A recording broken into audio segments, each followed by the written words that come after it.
अवधूत चिंतन श्री गुरुदेव दत्त. श्री नवनाथ भक्तिसार. अध्याय 32. त्रिविक्रम राजाची कथा. राजाच्या मृत्यूनंतर त्याच्या देहात श्री मच्छिंद्रनाथांचा संचार. चौरंगी नाथास तपश्चर्येस बसविल्यानंतर मच्छिंद्रनाथ व गोरक्षनाथ तेथून निघून गिरिनार पर्वती गेले व त्यांनी श्री दत्तात्रेयांचे दर्शन घेतले. मच्छिंद्रनाथास पाहताच दत्तात्रेयास परम आनंद झाला. मच्छिंद्रनाथास केव्हा भेटेन असे त्यास होऊन तो त्या भेटीची वाट पाहतच होताच. मुलाने आईस भेटावे तसे मच्छिंद्रनाथाच्या भेटीने दत्तास आले. मग उभयतांच्या प्रेमपूर्वक सुखदुःखाच्या गोष्टी झाल्या. त्याने त्यास पोटाशी धरून आता येथेच राहा, तीर्थयात्रेत जाऊ नका म्हणून सांगितले. ते उभयता तेथे 6 महिनेपर्यंत राहिले. पुढे ते तीर्थयात्रा करावयास आज्ञा मागू लागले. जगाच्या उद्धारासाठी आम्ही जन्म घेतला आहे. ह्यास्तव आम्हास एके ठिकाणी राहता येत नाही असे श्री मच्छिंद्रनाथाने सांगितल्यावर दत्तात्रेयांनी त्यास तीर्थयात्रा करावयास जाण्याची आज्ञा दिली. दत्तात्रेय सोडून जातेवेळेस त्यांस फार वाईट वाटले. त्यांच्या डोळ्यातून एकसारखे प्रेमाचे अश्रू वाहत होते. ते त्या ठिकाणाहून काशीत जाण्याच्या उद्देशाने निघाले व फिरत फिरत प्रयागास गेले. त्या समयी तेथे त्रिविक्रम नावाचा राजा राज्य करीत होता. तो काळासारखा शत्रूवर तुटून पडे. तो मोठा ज्ञानी असून उदार होता. त्यास सर्व सुखे अनुकूल होती, परंतु पुत्रसंतती नसल्यामुळे त्यास ती सर्व सुखे गोड लागेना झाली. त्याची साधुसंतांच्या ठिकाणी अतिनिष्ठा असे. त्याच्या राज्यात याचक फारसा दृष्टीत पडत नसे. त्याची प्रजा कोणत्याही प्रकारची काळजी न वाहता आनंदामध्ये राहत होती. त्याची राणी महापतिव्रता असून त्याच्या मर्जीनुरूप वागत असे, परंतु पोटी संतती नसल्याने ती थोडी खिन्न असे. राजा दिवसेंदिवस थकत चालल्यामुळे पुत्रप्राप्तीची निराशा वाटून तिला वारंवार दुःख होई. अशी ती काळजीत पडली असता एके दिवशी राजा परलोकवासी झाला. तेव्हा राज्यात मोठा हाहाकार झाला. राणी रेवती तर दुःखसागरात बुडून गेली. तिजवर दुःखाचे डोंगर कोसळले. त्रिविक्रम राजासारखा राजा पुन्हा होणार नाही असे त्याचे अनेक गुण गाऊन लोक विलाप करू लागले.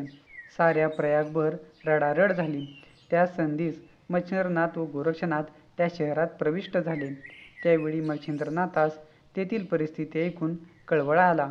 धन्य हा राजा की ज्यासाठी सर्व लोक हळहळत आहेत. अशा राजास पुन्हा जिवंत करून दुःखातून सर्वांस सोडवावे असे मच्छिंद्रनाथाच्या मनात आले. त्याने राजाची आयुष्यमर्यादा शोधून पाहिली. तो ब्रह्मस्वरूपी जाऊन मिळाला असे दिसले. तेव्हा त्याचा उपाय हरला, कारण बीज वाचून वृक्ष कसा होईल. मग मच्छिंद्रनाथ गावातून परत जाऊ लागला, परंतु गोरक्षनाथाचे मन इतके कळवळले होते की लोकांस त्या दुःखात ठेवून त्यास परत जाववेना. तरी तो तसाच मच्छिंद्रनाथाबरोबर गेला. गावाबाहेर एक शिवालय होते. त्यात ते दोघे जाऊन बसले.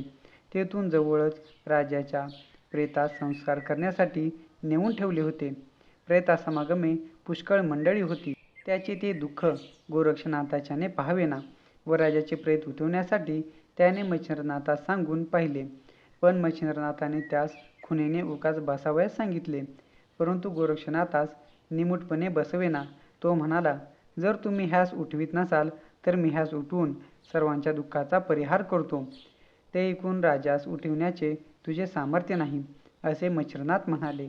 तेव्हा गोरक्षनाथ म्हणाला, राजास उठवून सर्वांस सुखी करण्याचा मी निश्चय केला आहे. जर ही गोष्ट मजपासून घडली नाही तर अग्निकाष्टे भक्षण करून स्वतःचा घात करून घेईन, आणि जर याप्रमाणे मी न करीन तर कोटी वर्षेपर्यंत रवरव नरक भोगीन. हे ऐकून मच्छिंद्रनाथाने त्यास सांगितले की तू अविचाराने पण केलास, पण राजा ब्रह्मस्वरूपी जाऊन मिळाला आहे.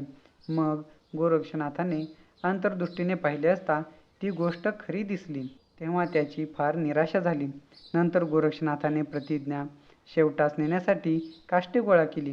हा अग्नीत उडी टाकून प्राण दिल्याशिवाय राहणार नाही अशी मच्छिंद्रनाथाची पूर्ण खात्री होती, कारण पूर्वी एकदा त्याने एका ब्राह्मणाचे स्त्रीस वड्याकरता डोळा काढून दिला होता.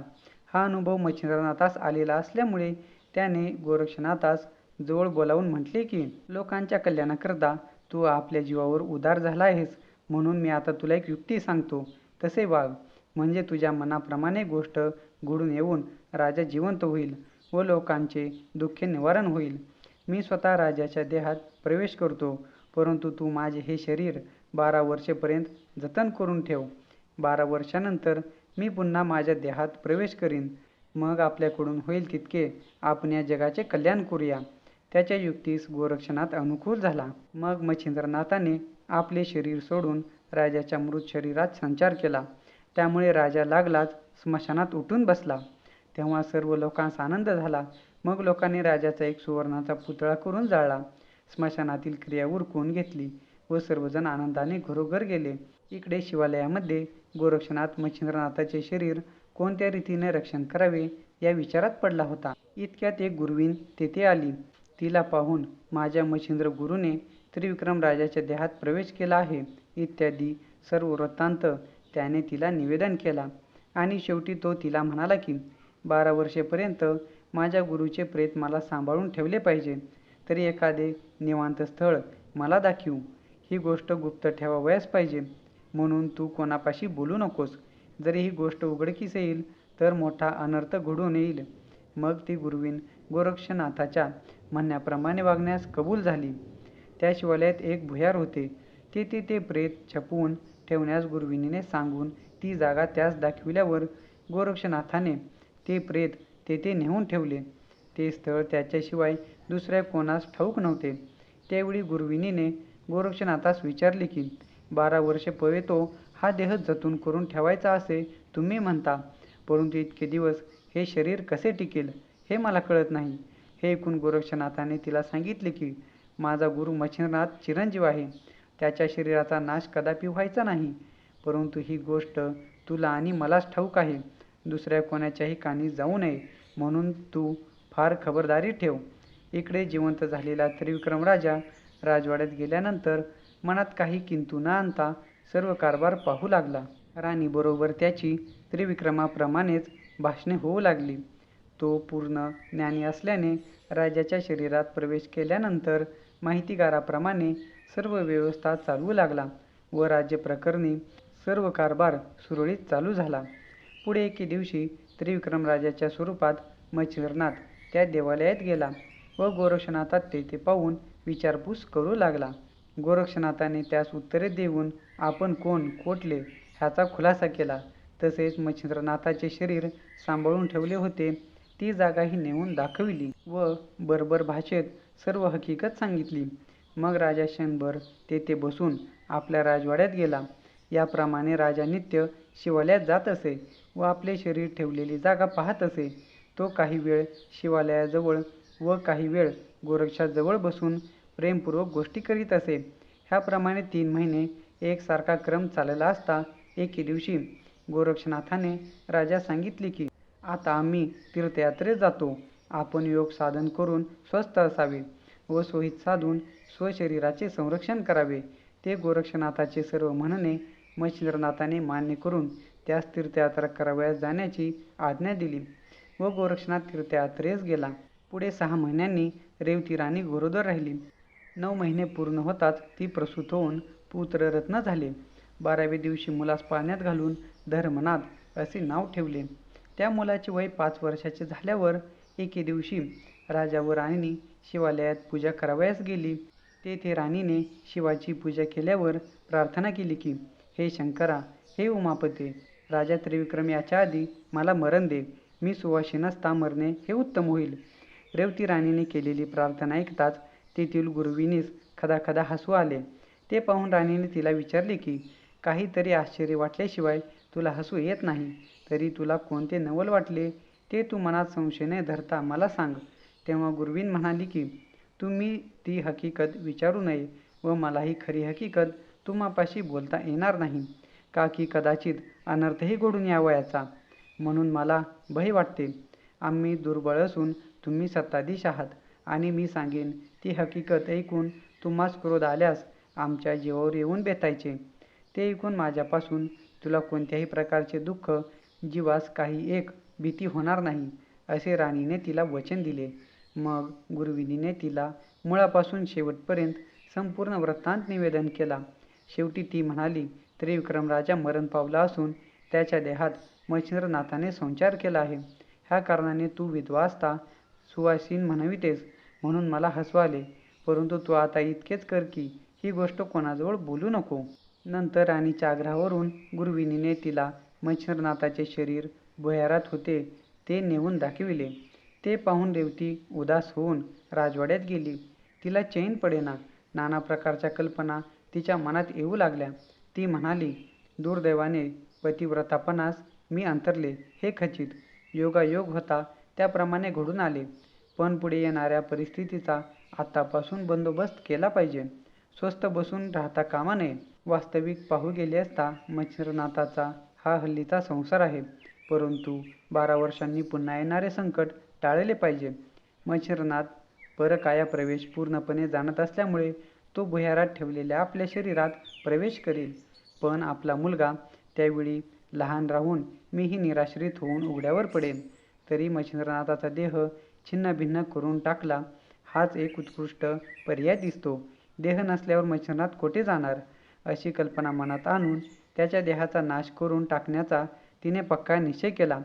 नंतर कोणास न सांगता एका दासीस बरोबर घेऊन ती मध्यरात्रीस भुयारात दरवाजा उघडून शस्त्राने मच्छिंद्रनाथाच्या देहाचे तुकडे करून बाहेर नेऊन टाकून दिले आणि पूर्वीप्रमाणे गुहेचे द्वार लावून ती राजवाड्यात गेली. इतके कृत्य झाल्यावर पार्वती माता जागृत झाली. तिने शंकरास जागे केले व रेवती राणीने मच्छिंद्रनाथाच्या देहाचे तुकडे करून टाकल्याचे त्यास सांगितले. तेव्हा आज आपला प्राण गेला असे शंकरास वाटले.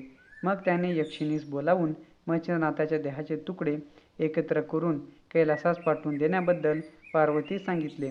तिने बोलविताच कोटी चामुंडा येऊन दाखल झाल्या. त्या शरीराचे तुकडे वेचून नीट जतन करून ठेवण्याची व वीरभद्राच्या स्वाधीन करण्याची पार्वती मातेने आज्ञा केली. त्या आज्ञेप्रमाणे शरीराचे तुकडे वेचून चामुंडा कैलासास गेल्या व ते तुकडे वीरभद्राच्या स्वाधीन करून त्या सर्व वृत्तांत समजाविला. शेवटी त्या वीरभद्रास म्हणाल्या की आमचा व तुमचा शत्रू मच्छिंद्रनाथ हा मरण पावला आहे. त्याने आम्हास नग्न करून आमची फारच फजिती केली होती. तसेच अष्टभैरवांची दुर्दशा केली. तुमचीही तीच दशा केली. मारुतीचाही तोच परिणाम. सर्व देवांना भारी असा प्रबळ शत्रू अनायसे तावडीने सापडला आहे. तरी ह्याचे शरीर नीट जतन करून ठेवावे. हा मच्छिंद्रनाथाचा शिष्य गोरक्षनाथ महान प्रतापी आहे. तो हे शरीर घेऊन जाण्याकरता येईल. यास्तव फार सावध राहावे. ते ऐकून वीरभद्राने 84 कोटी 72 लक्ष शिवगण रक्षणासाठी बसविले व कोटी यक्षिणी, चामुंडा, डंकिनी व शंकिनी यांचा खडा पहारा ठेवला. इकडे त्रिविक्रम राजा म्हणजेच मच्छिंद्रनाथ नित्य शिवालयात गेल्यावर भुयाराकडे जाऊन पाही. पण खून जशीच्या तशी असल्यामुळे हा घडलेला प्रकार त्याच्या समजण्यात आला नाही. त्याची 12 वर्षाची मुदत भरली. गोरक्षनाथ तीर्थयात्रेस गेला होता. तोही मुदत पुरी झाली म्हणून सावध झाला. तर श्रोतेहो, आपला अध्याय 32 येथे समाप्त झाला. श्रोतेहो, तुम्हाला जर ही कथा मनापासून आवडली असेल तर आपल्या व्हिडिओला लाईक करा आणि जाता जाता चॅनेलला सबस्क्राईब करायला विसरू नका. भेटूया पुढील एका नवीन व्हिडिओमध्ये. धन्यवाद.